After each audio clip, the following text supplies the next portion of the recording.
Assalamualaikum warahmatullahi ta'ala wabarakatuh. Alhamdulillahi rabbil alamin. Wabihi nasta'inu ala umurid dunya waddin.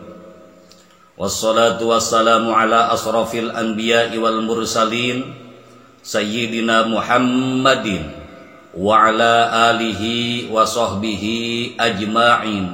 Amma ba'du. Ikhwanul muslimin wa akhwatul muslimat rahimakumullah. Puji dan juga syukur marilah kita panjatkan kehadirat Allah Subhanahu wa taala.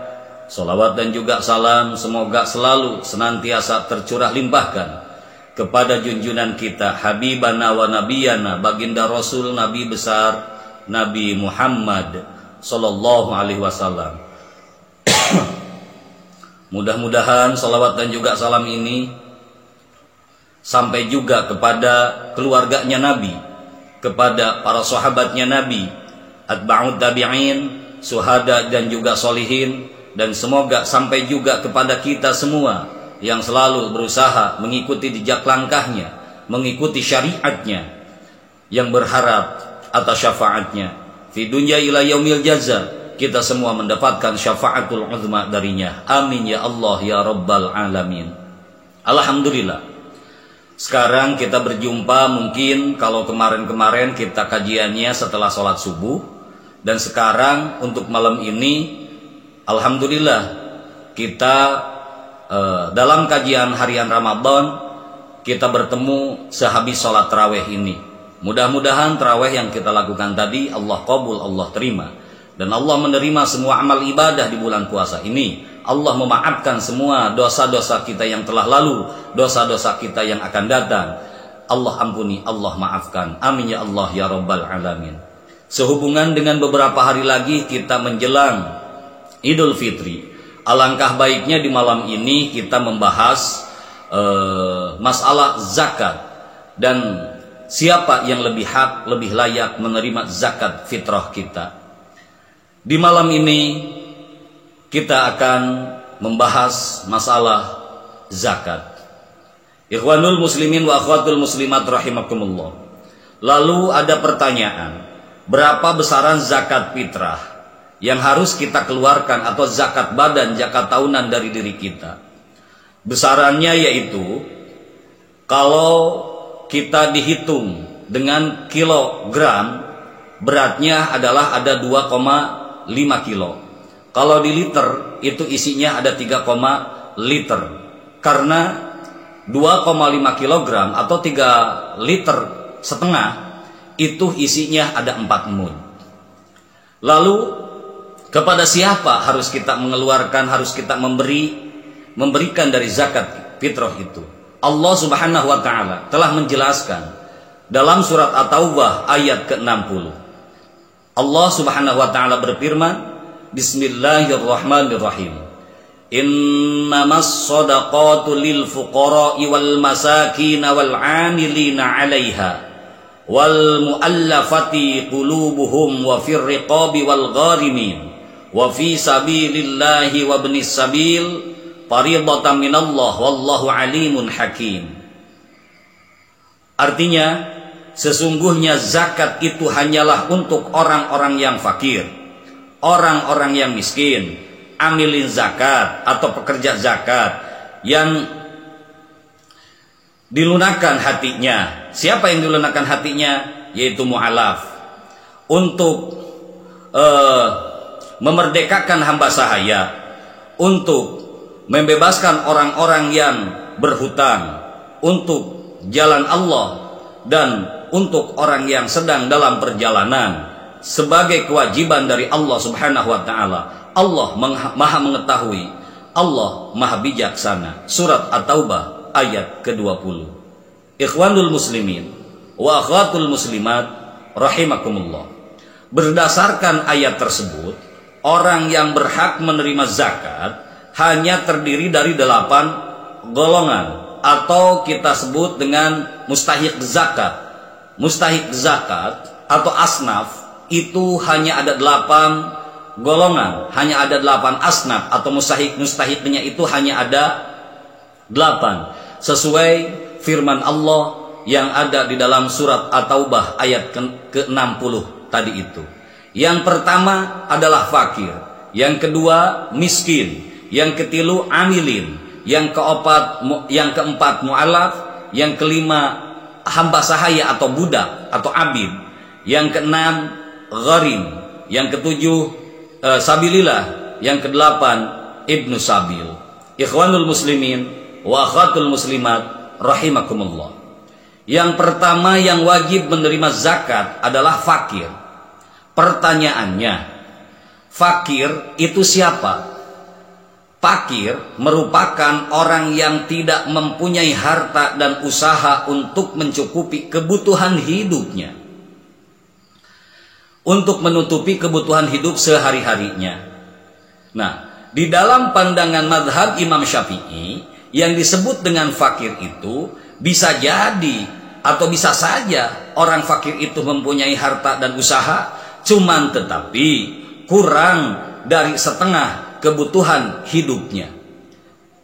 Usaha ada, harta ada, tetapi masih kurang untuk menutupi setengah kehidupannya. Maka itu disebut fakir. Fakir itu bukan berarti tidak bekerja, tidak ada harta dan tidak lainnya. Menurut madhab Imam Syafi'i, mungkin saja orang fakir itu kerjaan ada, harta ada, cuman masih kurang untuk menutupi kebutuhan separuh hidupnya atau separuh kebutuhannya. Itu yang disebut dengan fakir. Lalu bagaimana yang disebut dengan yang kedua? Siapa yang berhak menerima zakat? Yang kedua yang berhak menerima zakat adalah miskin. Nah, pertanyaannya, siapa miskin itu? Miskin adalah yang termasuk pada golongan miskin, yaitu orang yang tidak cukup penghidupannya dan dalam keadaan serba kekurangan. Tetapi di dalam madhab Imam Syafi'i,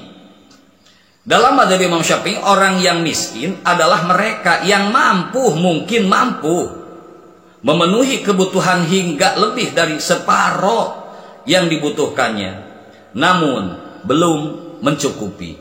Itu kategorinya miskin. Ada mah ada, harta ada dia, kerja mah kerja dia, cuman kerjanya, hasil kerjanya, kekayaannya itu belum mampu menutupi semua kebutuhannya. Itu yang dimaksud dengan kategori miskin. Lalu yang ketiga, siapa yang berhak menerima zakat? Yang ketiga adalah amilin. Pertanyaannya, siapa itu amilin? Amilin adalah petugas yang mengurus proses terjadinya zakat, yang kerjaannya hanya mengurusi zakat saja, tidak bekerja apa-apa, hanya mengurusi zakat saja, sehingga bisa terjadi terselenggaranya zakat karena amilin itu. Dan dia tidak bekerja untuk apapun, hanya bekerja untuk zakat. Nah, amilin ini berhak untuk menerima zakat itu sendiri. Yang keempat yang berhak menerima zakat adalah mu'alaf. Mu'alaf siapa? Mu'alaf adalah orang yang ada harapan untuk masuk Islam, atau orang yang baru saja masuk Islam yang kemungkinan imannya masih lemah. Kemungkinan yang mu'alaf ini dikucilkan dari keluarganya, tidak diakui anak sama keluarganya, diasingkan, diembargo dan diboikot karena jadi mu'alaf. Nah, berkewajiban ini juga wajib menerima zakat, dan ini ada hak untuk menerima zakat dan kita wajib untuk memberikan zakat itu. Yang kelima, budak atau abid. Siapa abid? Budak atau dalam bahasa Al-Qur'annya disebut dengan riqob. Riqob itu riqob budak atau hamba sahaya. Tetapi pada prakteknya dewasa ini sudah tidak ada lagi yang disebut dengan riqob ataupun budak. Namun istilah ini juga bisa dikaitkan dengan upaya melepaskan para muslim yang ditawan oleh pihak lain. Itu kalaupun ada. Yang nomor 5 adalah riqob ataupun budak ataupun abid ataupun hamba sahaya itu tadi, ada hak untuk menerima zakat. Yang keenam, gharim. Siapa gharim? Gharim adalah orang yang punya hutang. Hutangnya melimpah ketimbang kekayaannya. Hutang apa?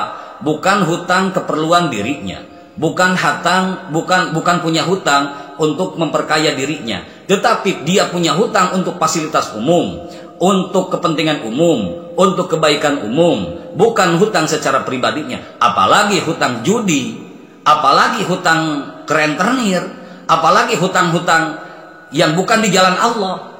Nah, apalagi itu. Ini yang termasuk gharim. Orang yang punya hutang yang wajib menerima zakat itu, dia punya hutangnya itu karena bekas fasilitas umum, atau punya hutang karena kepentingan umum, kepentingan agama, kepentingan umat, dan kepentingan-kepentingan yang lainnya, yang pada hakikatnya kepentingan itu kepentingan orang banyak. Itu wajib menerima zakat. Beda, kita punya hutang kredit motor, kredit mobil, itu enggak termasuk gharim. Itu tidak termasuk gharim. Yang ketujuh, yang berhak menerima zakat adalah sabilillah. Siapa sabilillah? Sabilillah adalah orang yang berjuang untuk kepentingan Islam dan para muslim yang lainnya. Dalam hal ini, pada masa modern seperti sekarang, sabilillah tidak dapat dimaknai hanya seala kadar atau semata-mata sebagai orang yang berperang. Tidak hanya itu. Secara fisik tidak bisa seperti itu. Sabilillah, orang yang berperang di jalan Allah, bukan hanya itu. Tidak dimaknain secara fisik seperti itu. Tetapi juga mereka yang mengerjakan kebaikan untuk kemaslahatan umat. Itulah yang disebut dengan sabilillah. Seperti siapa? Ada ulama, ada santri, ilmunya untuk umat, kebaikannya untuk umat, mengurus umat, dan lain sebagainya. Yang kedelapan, Ibnu Sabil. Siapa Ibnu Sabil?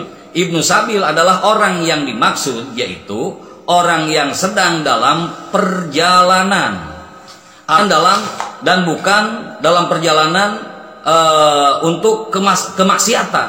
Dia seorang musafir, dia seorang yang berjalan di jalan Allah, yang dimubahkan, yang dibolehkan, tidak dalam perjalanan yang diharamkan oleh Allah Subhanahu wa taala.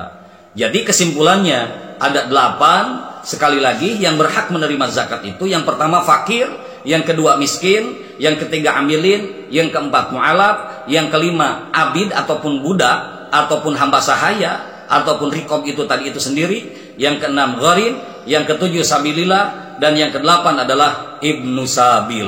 Ikhwanul muslimin wa akhwatul muslimat rahimakumullah. Itulah yang hak, yang wajib menerima zakat. Zakat apapun, baik zakat fitrah maupun zakat-zakat yang lainnya.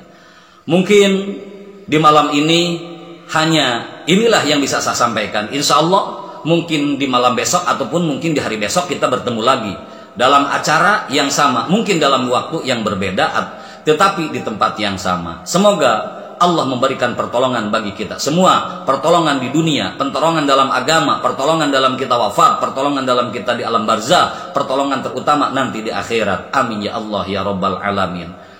Mohon maaf atas segala kekurangan, kehilapan, dan kesalahan. Lillahi fisabilillahil haq. Assalamualaikum warahmatullahi taala wabarakatuh.